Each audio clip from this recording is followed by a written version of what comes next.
All right, now we're actually getting somewhere. And now, of course, I can't do this without Yakuza music, right? So this time I didn't create a playlist just for Yakuza 1. Because if I'm being honest, there aren't enough hype tracks in Yakuza 1 to make a playlist long enough. So this is just going to be like a couple of really hype tracks from 1 and then like a bunch of music from 0. Because I can't find any other way of putting it together. Like, and actually what's really funny is that I think there's actually several songs in Yakuza 1 that are just like pulled from Yakuza 0 anyway, so all right. There we go. Okay, chat. So, Yakuza Kiwami, another scuff review. This is going to be a pretty short one. I was going to talk a little bit about what even happened in the story, because I actually feel like the story in this game was probably way, way more confusing than it was in 0, just because the pacing in this story for this one was just absolutely awful. But, you know, there's actually not that much to say about what happened in the story because they padded it so bad. But anyway, let's just get started. So, oh, come on. There we go.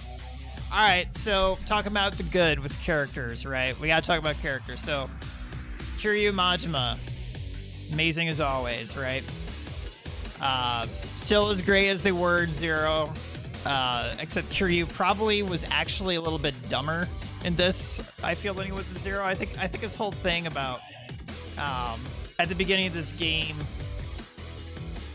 being almost like too much of a bro for Nishiki was a little weird, but still, I mean, it was still our good boy Kiryu, still our good boy Majima for the most part. Even though Majima didn't really receive as much development for obvious reasons, right? This being Yakuza 1, I guess Majima at that point in time, you know, way back in probably was this PS2 era for when this game was originally made. Probably not as deep of a character at that point.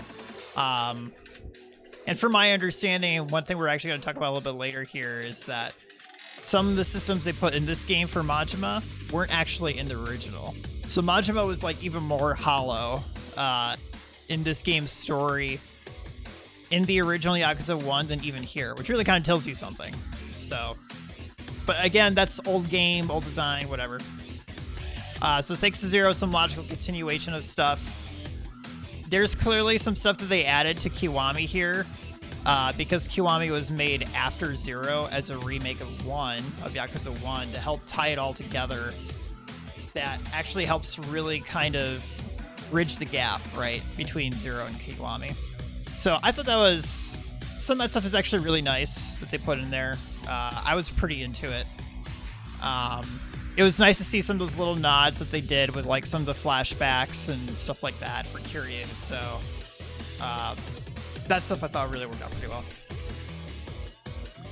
So this is the best Yakuza 1 they could do unless they drastically altered it in terms of remaking. So from my understanding, I would say that's mostly accurate. There is going to be some stuff we're going to talk about here, though, next slide, that they probably could have done a little bit more with, though. Of course, other good is that PCF returns. I mean, hey, what can I say to that, right? Obviously, Pocket Circuit was actually not in the original Yakuza 1. It was in here as, you know, again, another thing that they bridged from 0, because they start that storyline in 0 and then pull it into Yakuza 1. And I think actually, from my understanding, is that they don't continue to do it in 2, but I could be wrong. I mean, these games go on forever, right? But I don't actually think Pocket Circuit continues in Yakuza Kiwami 2. For the Mexican Professor was actually, I thought, a fun character and everything to do with the pseudo Yu-Gi-Oh game, or whatever you want to call it. Our sexy bug ladies. Sexy bug ladies is great, right? Alright, so the bad here. Jingu is kind of an awful villain. I actually really did not like this guy at all. Could not really get behind any of his motivations. He just seemed like so generically evil for like no real reason. It was so much easier to see stuff from like the aged Yakuza viewpoint of like all of the bad guy characters that you had in Zero, right? Between like the three captains, between Kuze, Amano, and the last guy whose name slips my mind right now. But you know, those three had like a way better dynamic, and they all had you could really like see things from their point of view, and like they were just way more interesting characters in general, right? Jinger just kind of sucks. He's just like an evil, corrupt politician who just wants to take over Japan, or whatever.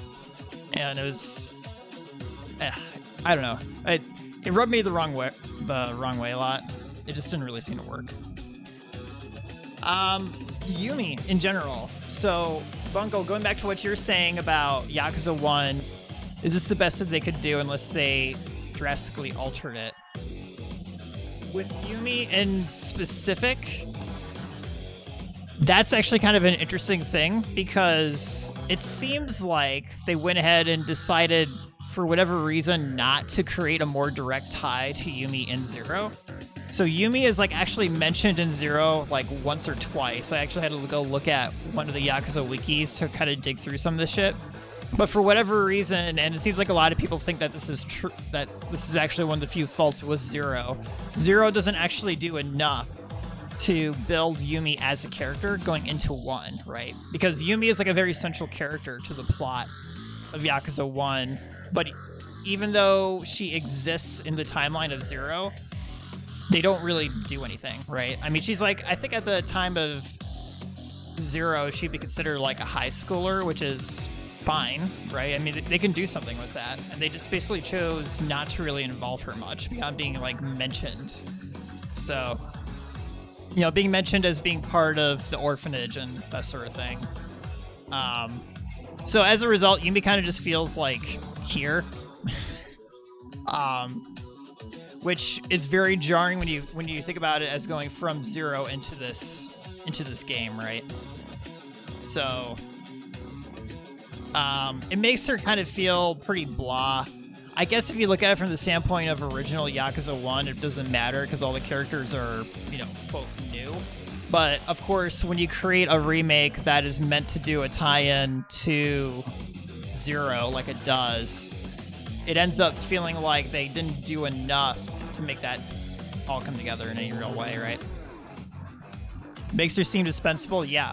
Yeah, I agree. And you know, actually, Bungle, a very good example of that too, as like what they could have done with Yumi, right, is what they ended up doing with Reina, because Reina in this game here in 1 is actually like not that important, but because she's seen a lot more in Zero, you feel like a lot more emotionally about her death in Kiwami 1 here than you probably would playing original Yakuza 1, you know, in 2005 or 2006, right? Because they build her up as being this character in Zero who, like, you know, is really like the person behind the scenes helping out Nishiki and Kiryu through all their antics, right? But here she kind of just like, she gets off-screen killed, which kind of sucks. Like, I'm not gonna lie. Like getting off-screen killed for Reina really kind of sucks, and is kind of a punch to the gut, because she's actually a very likable character. And in a way, it kind of like puts the brutality of her death or whatever. I guess you could argue that. I would also say that, I guess I would just say it as, you know, there's not much that they could do because they probably weren't going to rewrite her death in a meaningful way anyway, right? So they were probably just kind of boxed in with that, but it ended up working out actually okay for player reaction and player emotion, because you got to interact through way more in Zero, and it sucked seeing her dead. It sucked for me. I was like, you gotta be kidding me. I can't believe they killed Reina. And so that kind of like plays in what I'm saying here for too much of a disconnect between characters as they appear in 0 versus 1, Reina, right? And then Sarah. Sarah is a really interesting one, because Sarah is also a very central character. Banger, by the way. Cat Jam. Sarah is a very central character in 0 in terms of what he does to help, help Majima really. Kind of come into Kamurocho and everything surrounding that, right? And kind of bring everything together, and then eventually becoming the, the leader of the Tojo clan, and securing the 1 billion yen and all that sort of stuff, right? But in this game, his relationship with like some of these characters, with Jingu especially, feels like a little strange. So they do kind of note in the story that Sarah kind of turns himself around, right? Because they had started out by saying that Sarah helps Jingu because I guess he has like they're old friends or whatever. And then when Sarah realizes what Jingu is actually trying to do, and when Jingu tries to kill Yumi and Haruka, he's like, fuck this noise, we're not dealing with this shit or whatever. And he basically kind of, he goes about getting their deaths faked with Kazuma. So I mean, I guess in some ways, like, Sarah does, like, okay there, but the fact that Sarah does, like, that much, like, bad, quote-unquote, in this game feels kind of, like, different from what you see of him in Zero, and I think that's probably just another disconnect between, how the characters are written in Zero and how they're bridged into one. And that's probably just kind of... It's probably unavoidable, right? I get it. There's only so much they would be able to do to rewrite any of that stuff, so it is what it is. Ah, another banger here. I actually don't even remember if this one's in Kiwami, if this one's in Zero. Bangers all around, though. Alright, so the good in the story. So let's talk about actual good stuff in this game, because I don't want to make it sound like I'm just shitting on this the entire time. So the time jump was mostly effective in putting you in Kiryu's shoes. So what I mean by that is that when Kiryu comes out of prison, he has basically no fucking idea what's going on, right? He's like, oh my gosh, what the fuck is going on with the Tojo clan? Like, what is all this shit that's going down? What the fuck is Nishiki doing? Like, all this jazz. It's just like berserk crazy. What's going on? And you as the player are basically effectively in the same position that he is for the most part. And you're basically learning things at more or less the same pace that he is, right? Which I think overall was executed good enough. Could have been executed better? Probably. Was it executed effectively? I think it was. The beginning and the final arcs were good. So basically, those first parts of the game where you see Kiryu going in and eventually taking the fall for Nishiki for murdering Dojima, and the end of the game was more or less also pretty good. All that stuff around basically the setup, the first and the third act, were all pretty competent, and they all were for the most part pretty good. Barring some stuff with Jingu again, because he just is such a last minute kind of villain, but whatever. Seeing more of Kazuma directly. So I found this actually to be good in this game, because in Zero, all you ever hear about is Kiryu's relation and attachment to Kazuma when Kazuma's in jail, right? Because in Zero, Kazuma's in jail and Kiryu's all like, oh my gosh, my mentor, blah, blah, blah, whatever. And then all the captains are like trying to make power moves in Kamurocho and Zero because Kazuma's in jail, right? Because they know that when Kazuma comes out, that they can't really do exactly all the same shit that they would be able to otherwise. So seeing Kazuma more directly was good. Seeing him also eventually die was good. There was a lot of good surprises, actually very surprising deaths in this game that were actually all pretty effective. Like, a lot of people died here, which still kind of blows my mind. Like, it's like, it sets up an interesting new slate going into Kiwami 2. So, okay, so seeing Nishiki's fall. Nishiki's fall was actually really interesting. All the cutscenes for that they interspersed throughout the game, showing how he went from basically being just a very, like, kind of fresh-face, innocent guy to being like a completely murderous, bloodthirsty son of a bitch. I think they did that pretty well. But one interesting thing about that is that, as I know here, this was an addition. So all that stuff with the Nishiki flashbacks actually didn't exist in Yakuza 1 originally, as I found out when I was researching this a little bit. So that kind of sucks.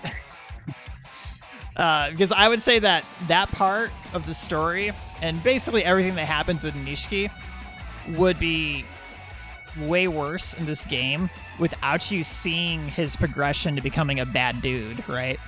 Like you would feel probably both less sympathy for Nishiki as a person and just probably just feel like he's more like a generic villain here with Yakuza 1 and no Zero existing and no flashbacks existing, right? So what Zero basically effectively did was humanize Nishiki and show his relationship with Kiryu in a more intimate manner of showing how much of bros they were, you know, and kind of driving that point home to you that's the kind of relationship that they had prior to Yakuza 1 occurring, right? So, without that, yeah, Nishiki kind of sucks. like as a character, right? Like, how can you get into Nishiki as a character without that? So it's actually really good that they added that into this game. And from what I understand, it's actually probably one of the most significant story additions that they did was adding all those flashbacks for Nishiki as like why he like falls down this path that he does. So good stuff there. That actually I actually did really like that part. It was actually probably one of my favorite parts of the story of this whole game, really. Why did people even like playing Yakuza 1? How did this become a series? Well, you know, the first game is from what, like 2005 or something, or 2006? I mean, it was a different time, man. That was like 15, 16 years ago. You know, that era on the PS2 is a whole nother eon ago, so there were less games like this during that time, right? Most of these kind of more open world adventure games, I guess you could call it. Well, standards were lower, but I would probably actually argue that it wasn't just standards, but there probably were maybe some level of technical limitation as well, right? Like maybe they couldn't fit that onto the disc for whatever reason, because, you know, my understanding is that Kamurocho is, at least in terms of like a scale perspective, pretty similar. So, you know, that for the PS2 era, that was probably a lot at the time. I mean, you know, you're looking at several console generations between this game and then, you know, this came out in 2017 or no, 2018 actually. So 13 years. I mean, yeah, it's like it's a lot of time that's passed. So just very different times of gaming, right? Sales were probably lower too. Well, I mean, for being the first game, I would think so. So, I mean, Yakuza was a real experiment at the beginning, right? Being the first game, you know, they were just learning what they could do. All right, so the bad. I kept the same bullet point between 0 and Yakuza 1 for literally who? Like, literally who are some of these fucking people? Okay, so this game has this really bad habit of being true in both 0 and 1 of forcing drama by introducing new characters out of nowhere for, you know, sheer convenience of moving the plot along, right? And so you experience that in this story almost entirely through Jingu, right? And everybody who's related to Jingu and his associates, that they just kind of like fucking pop out of the ground at some point. Like the MIA agents that like come out of nowhere, you're like, what the fuck is this? Like, it doesn't make any goddamn sense. So it was like really freaking wild, right? That I'm interested to know if that same trend is going to continue to 2. I honestly wouldn't be surprised if it does, because it's kind of like a J-drama thing, right? To have kind of like these random antagonists who just like kind of are meant to explain poorly written parts of the plot or whatever. So I bet it's going to continue to be a thing. We'll see. Oh, the first 2 games had pretty good sales, relatively speaking. Okay. Well, yeah, I mean, yeah. Definitely a different time, too. So, So let's see here. Too many detours in the main story. This actually was really, really painful in this game.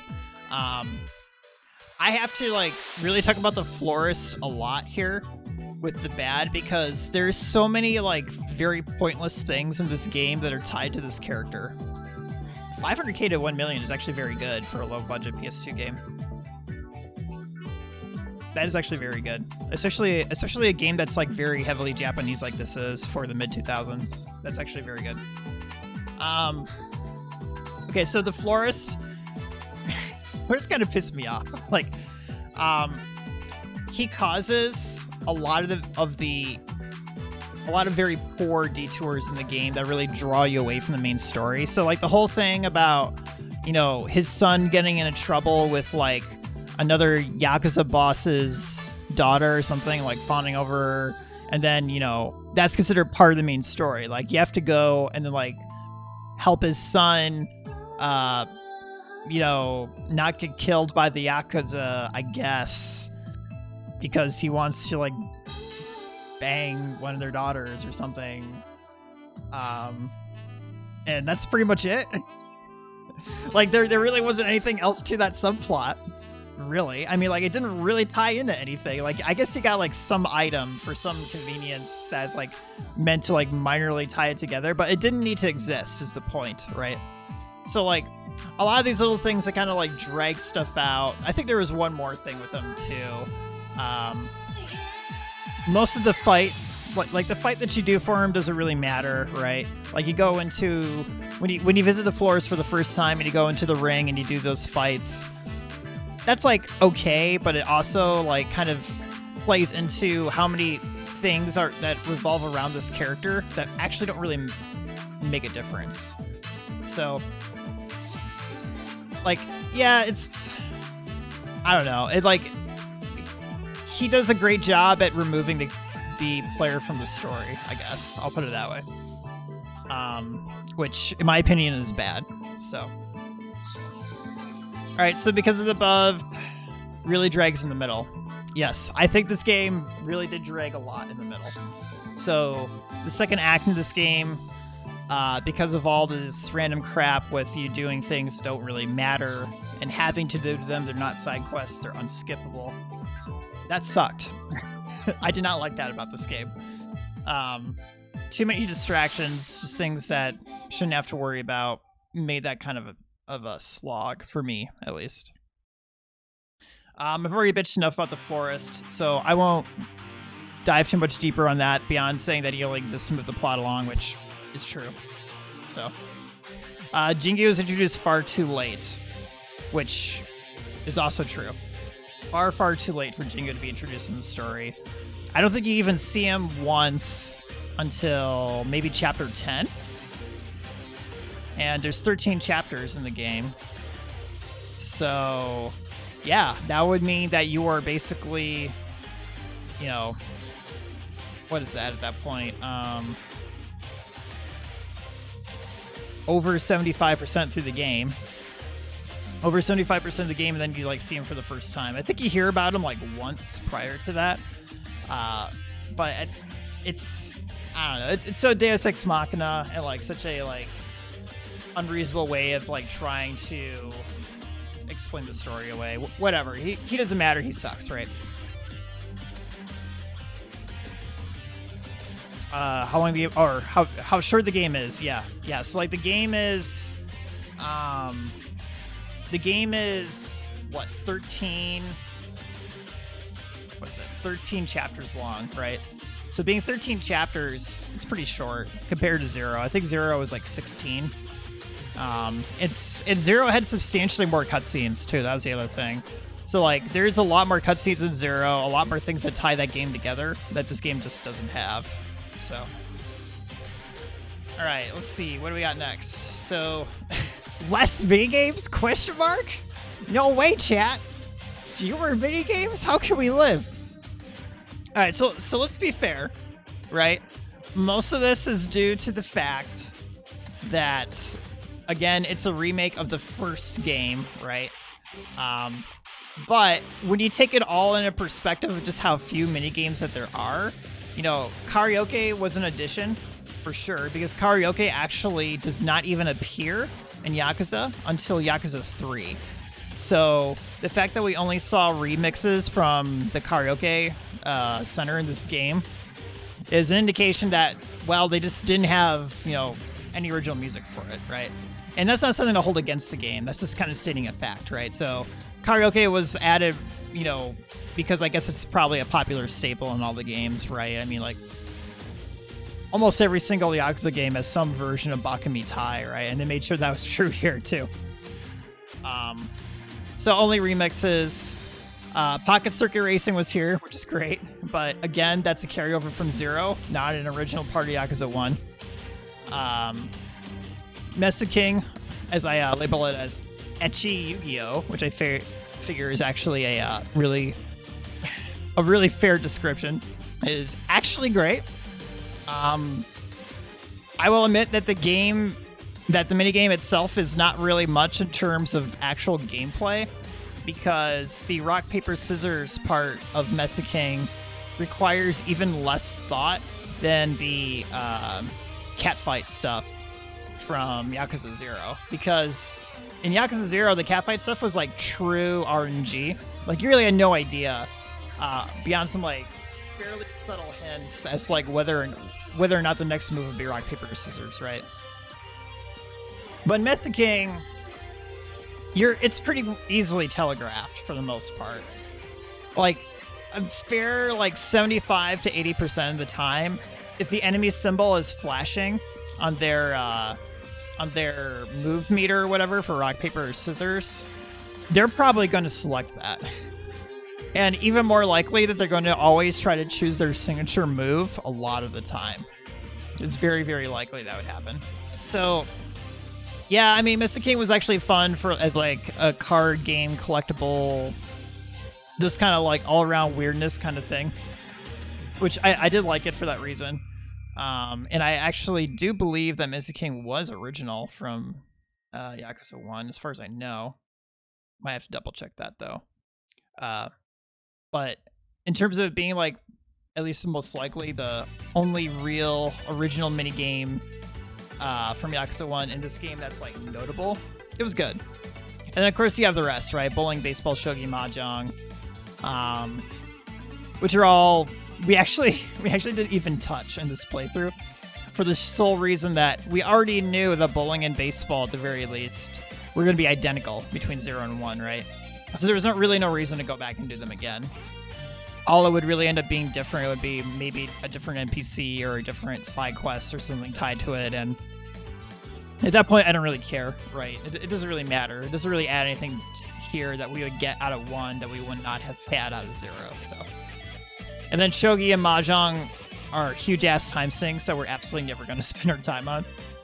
I read some statistic that said that only about 5% of players actually play mahjong in Yakuza, and I would actually totally believe that. So, because I don't think the youth in Japan probably play mahjong at all. So, considering it's mostly younger people, I'm sure, who are playing the newer Yakuza games.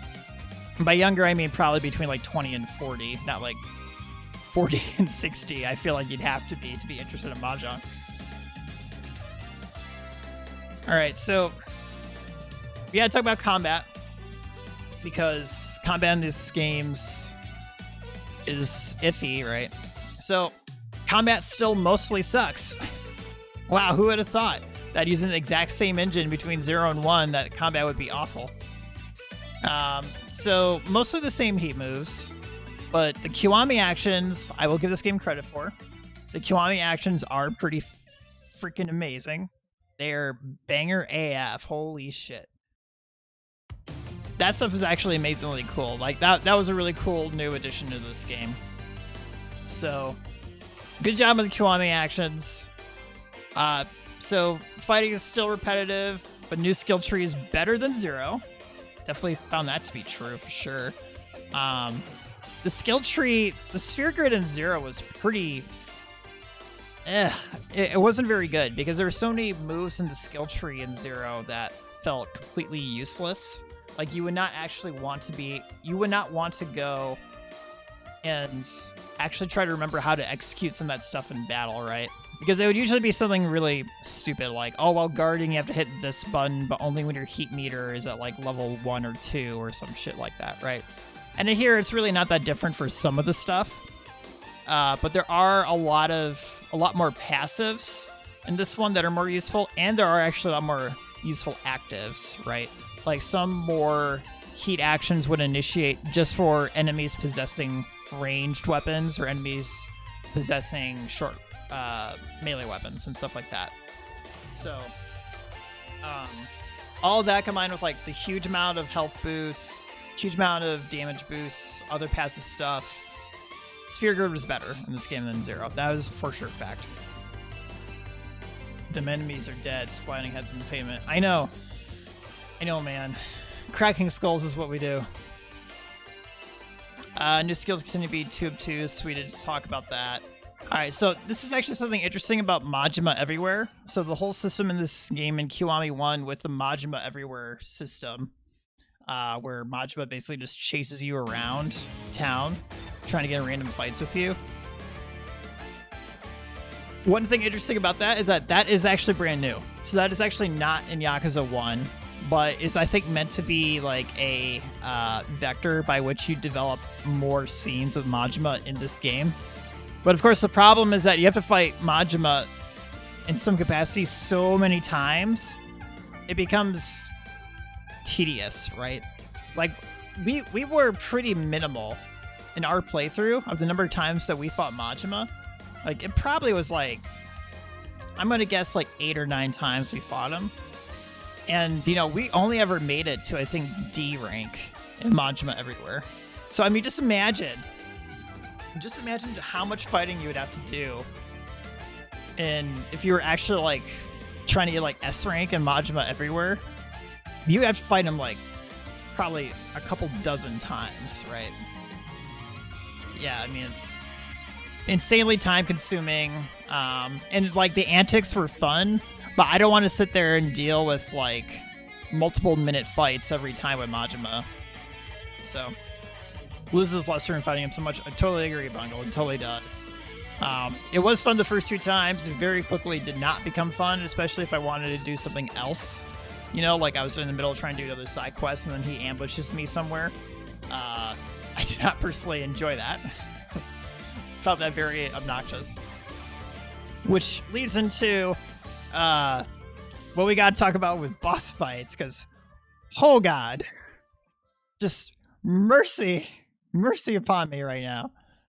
Boss fights in this game are absolute shit. Just fucking awful. And I posted a picture of, you know, the second to last boss fight, you know, the final one with Jingu, but it's technically the second to last boss fight.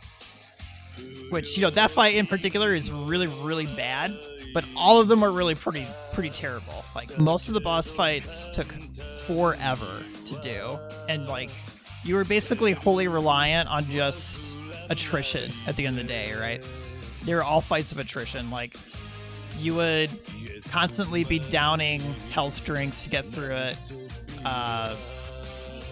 You would have enemies to just have, like, the bosses had, like, absurd tactics too. Like I remember pretty distinctly a lot of the fights where, like, the bosses had so many iframes that you could just literally sit there, corner them, pin the boss into a corner, and try to repeatedly hit them, and they would just, like, dodge in place. They would basically spot dodge over and over again until they decided they weren't going to spot dodge anymore. So it was just this insane, like, cat and mouse game of just going back forever, hoping to get, like, 2 hits on him until he dodges 12 more times. Hopefully get 2 more hits on him again, right? And it was, I don't know, it was awful. Like the fights in this game were really, really terrible. I would say that these boss fights have single-handedly convinced me to do Yakuza 2 on easy, for sure. And we might actually keep it at easy as long as we have to do a brawler fight system like this, even after 2, even once we go into 3. I don't know how similar 3's brawler fighting system is to 1 and 2. So I'm assuming it's probably pretty similar. But I know for sure 2, we're putting that shit on easy so we can just dunk through it and move on. So, and it could very well be that, I don't know, maybe the boss fights are better in 2, but to me it doesn't really matter, right? I don't want to have to like sit through insanely frustrating, just absolute bullshit fights. And one thing I will say is that it's not that I'm bad, because when I was doing some research for this piece, I saw how much frustration lots of people had with boss fights in Kiwami here. Like, just so much frustration, especially with the final fight with these with Jingu and these 2 freaking guys right here, just like constantly getting like, you know, beaten back and forth by them. Ugh. Just it just makes me feel awful.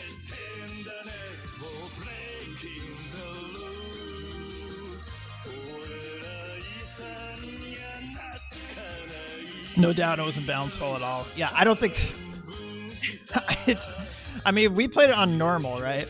And you saw how like absolutely unfair some of that shit was. Like, it was like there were points in those fights where I would literally just like get up, or I couldn't even fully get up, and I would just constantly get juggled. So very poorly balanced. I'm actually surprised that they didn't try to fix that in some way for this game. You would think that would be a priority, right? But the answer is apparently not. So, go figure. Yakuza Kiwami 2 is the same. It could be. Alright. So, in conclusion, chat. Weak story with too much fluff and filler. I pounded that point home pretty hard. Too much shit that like just didn't really need to be there, right? Yakuza 0 editions clearly added this but couldn't elevate it. Yeah. A lot of the stuff that makes Nishiki a more interesting character thanks to 0 does elevate this game, because boy, would Nishiki not be an interesting character in this game without both Yakuza 0 existing and the additions in this game for his flashbacks existing, right? Same with several of the other characters who bridge the gap. Even Sarah. Even Sarah would be the same. And so, as long as the brawler fighting system continues, we're going to play this on easy. Because, ugh. I mean, those boss fights were just disgustingly bad. So, overall, 6 out of 10. Good ending song to the review. I know, right? I think 24 Hour Cinderella goes with pretty much everything. So, yeah, 6 out of 10. I think 6 out of 10 is pretty fair for this game. Because if this didn't have some of the additions that came with Kiwami, it would actually be a lot worse. You know, I think we gave Yakuza 0 an 8, which is very fair for that game in my opinion. Because it did such a great job balancing everything that was happening in that game between the story, the characters, the mini games, all the options you had in the game were just like terrific, right? But there's like so much that feels like kind of out of keel and out of whack, and you know, a lot of that, like I've kind of stated throughout this, just comes down to the fact that it is a remake. You know, it has an old game as its foundation. But, you know, I gotta be fair too, chap. I gotta say it say it like it is, right? So, the game is not super great. 6 out of 10. We're done with this one. We'll see Yakuza 2 is better. My understanding is that it probably is. We play these games for the story and the mini games and the lulz, really, anyway, right? So, looking forward to Like a Dragon playthrough. Oh, yeah, we're pretty far from that. Quite kind. Yeah, I think 6 out of 10 is pretty forgiving for some of the stuff that we encounter, but it's not a bad game though. You know, like it's just like not nearly as good as it could be. especially because Zero, like, is like, I think all around a much better game. And you know, fortunately, Zero actually does elevate the game, right? So if we played it originally, like if we were playing this as like Yakuza 1 with no Kiwami, this would probably be like a 5 out of 10 game. Like, I'm just being frank. So that's it, chat. What do you think? What are your thoughts on this game?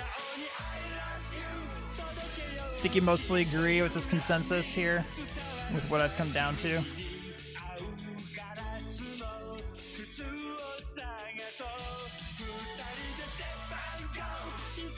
We're all waiting for regular Yakuza 1.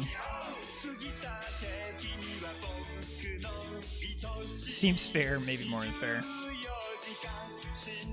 Yeah. Yeah, I don't know. The story felt really disconnected, which is kind of a shame. A couple of the characters felt completely useless, but oh well. We did it though. All right.